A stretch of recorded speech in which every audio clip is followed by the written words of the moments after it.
तीन बातें मैं आपके समक्ष रखूंगा और फिर मैं उनको डिटेल में आपसे चर्चा करूंगा।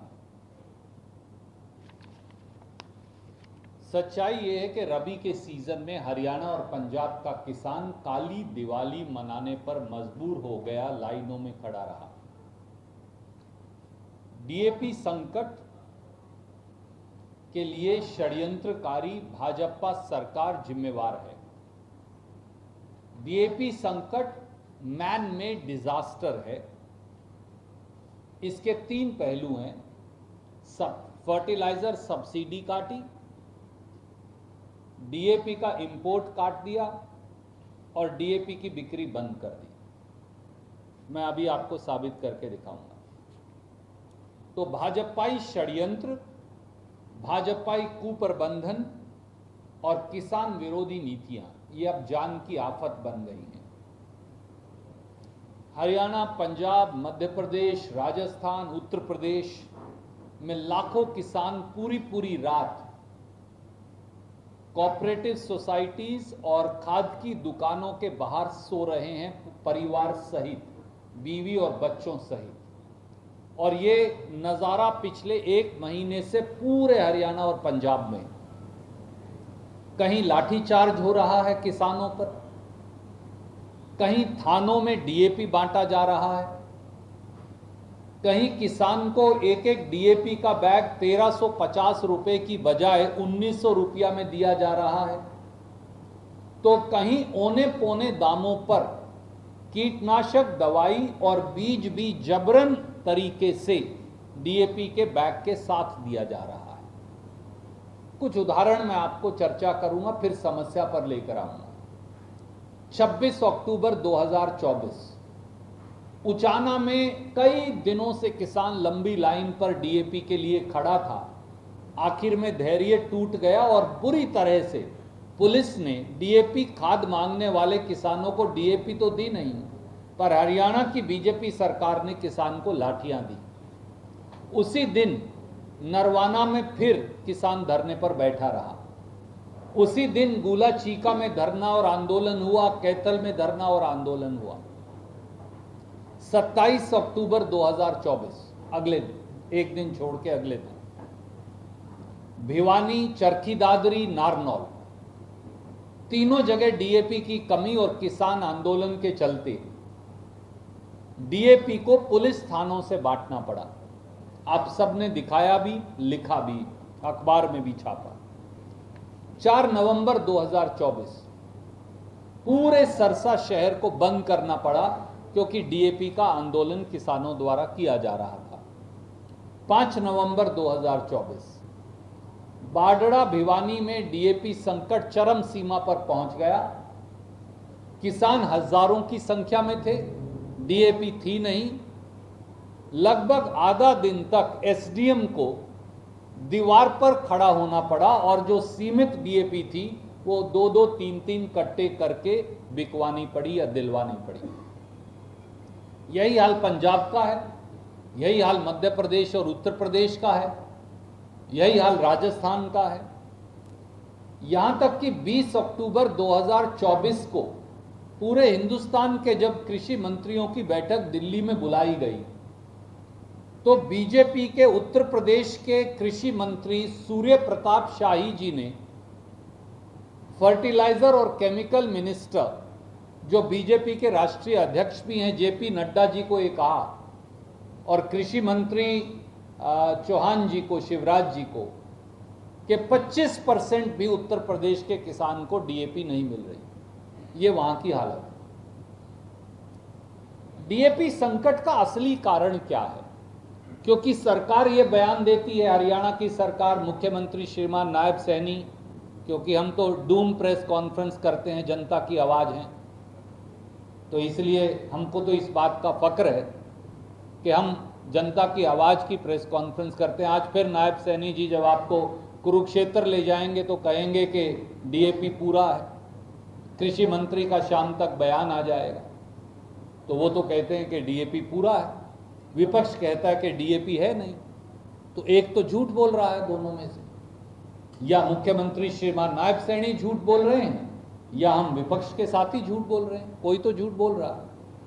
डीएपी संकट का असली कारण क्या है?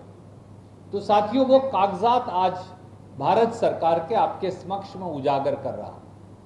पहला कारण है मोदी सरकार द्वारा फर्टिलाइजर सब्सिडी, चौंकिए मत, 87,238 करोड़ रुपया काट दी गई। 88,000 करोड़ रुपया सब्सिडी काट दी गई फर्टिलाइजर की। दूसरी, डीएपी खाद का आयात 15 लाख टन कम कर दिया। तीसरी, डीएपी खाद की बिक्री 17 लाख टन कम कर दी। और चौथी, डीएपी खाद का ओपनिंग स्टॉक ही 14 लाख टन कम है इस साल।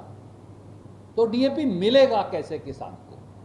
अब इस षड्यंत्र को, और ये साजिश इसलिए हो रही है, इसके पीछे एक ही कारण है। ये सब 2 साल में हुआ। पिछले किसान आंदोलन 3 काले कानूनों के खिलाफ हुआ, उसका नेतृत्व हरियाणा और पंजाब ने किया। उसकी एवज में साजिश के तहत खेती को खत्म किया जा रहा है।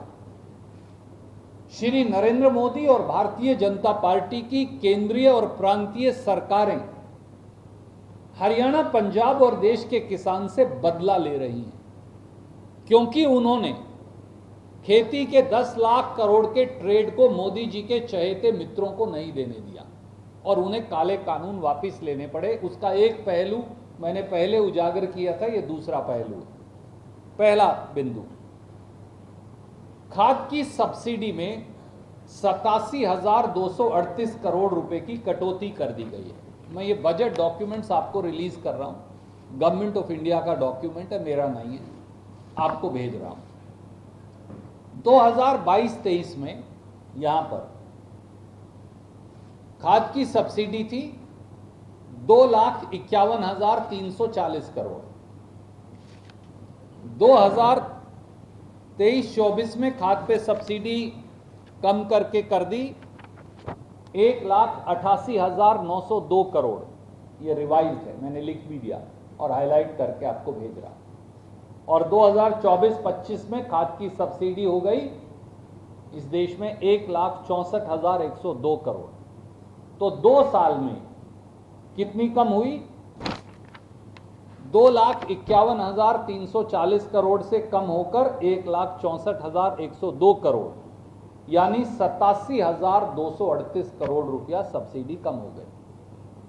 यह पहला कारण है डीएपी उपलब्ध ना होने का। दूसरा कारण, न्यूट्रिएंट सब्सिडी भी इसका एक हिस्सा, इसी का हिस्सा। What is nutrient subsidy? NPK, DAP and MOP. Nutrient of potash is MOP, NPK आप सब समझते हैं, और DAP is di ammonium phosphate.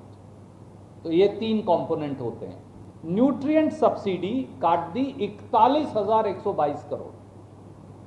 तो पैसा ही नहीं है तो डीएपी कहां से आएगा?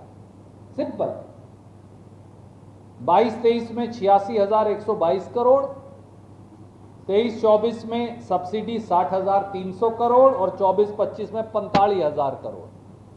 यानी 2 साल में, किसान आंदोलन के बाद 2 साल में न्यूट्रिएंट सब्सिडी काट दी 41,122 करोड़। तो जब पैसा नहीं होगा, आप सब जानते हैं कि 60% डीएपी हिंदुस्तान से बाहर से आयात होती है और बाकी हम बनाते हैं। तो जब आप पैसा ही नहीं देंगे तो डीएपी कहां से आएगी? तो डीएपी का संकट इसलिए है कि भारत सरकार ने फर्टिलाइजर की सब्सिडी 87,000 करोड़ काट दी। दूसरा पहलू, मैंने आपसे कहा कि ये डीएपी का स्टॉक ही नहीं रखते केंद्रीय बीजेपी सरकार। आप कहेंगे ये तो बिल्कुल गलत है। श्याम सिंह जी का और नायब सिंह सैनी जी का बयान आएगा कि ये जो डूम कांग्रेस है ये गलत बयानी कर रही है, तो मैं इसलिए फिर आपके लिए रिकॉर्ड ले आया। साल 2024-25 में डीएपी का स्टॉक पिछले साल के मुकाबले 14 लाख टन कम है। तो वो कहीं तो कटेगी, इसलिए डीएपी मिल नहीं रही। 2 आंकड़े देखिए। 1 अक्टूबर 2023 को, पिछले साल 1 अक्टूबर को डीएपी का स्टॉक था 30 लाख टन। 1 अक्टूबर 2024 को डीएपी का स्टॉक देश में है 16 लाख टन, तो 14 लाख टन कम हो गया। तो जब स्टॉक ही नहीं है, यानी रबी 2024 की जब शुरुआत हुई इस साल, तो 14 लाख टन देश में कम डीएपी थी। भारत सरकार को यह पता था। डीएपी विदेश से आने में 1 से सवा महीना लगता है, परंतु अगस्त और सितंबर में भारत सरकार ने डीएपी मंगवाई नहीं।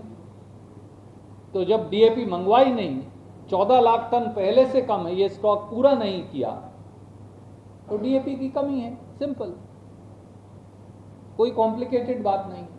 तीसरा, केंद्रीय भाजपा सरकार ने जानबूझकर 15 लाख टन डीएपी का इस साल आयात ही कम किया, इंपोर्ट ही कम कर दिया। तो किसान विरोधी षड्यंत्र साफ है। अब ये आप कहेंगे तुम कहां से ला रहे हो, तो मैं फर्टिलाइजर एसोसिएशन ऑफ इंडिया का पेपर आपको भेज रहा हूं हाईलाइट करके। ये डेटा क्लियरली दो बातें दिखाता है कि पिछले साल अप्रैल से सितंबर 2023 में डीएपी का जो इंपोर्ट हुआ, क्योंकि एसेंशियली डीएपी इंपोर्टेड है, तो डीएपी का जो इंपोर्ट हुआ वो कितना हुआ, 34,53,000 टन। और इस साल अप्रैल से सितंबर 2024 में डीएपी का इंपोर्ट कितना हुआ, 19,67,000 टन। तो कितना कम इंपोर्ट किया इस साल, 14,86,000 या 15 लाख टन। तो जब आप डीएपी मंगवा ही नहीं रहे, 14 लाख टन तो स्टॉक कम पड़ा है आपके पास पिछले साल से, और 15 लाख टन आपने आयात कम किया, तो कितना हो गया साहब, 29 लाख टन। जब 29 लाख टन डीएपी नहीं है आपके पास, तो किसान को कहां से मिलेगा हरियाणा और पंजाब में।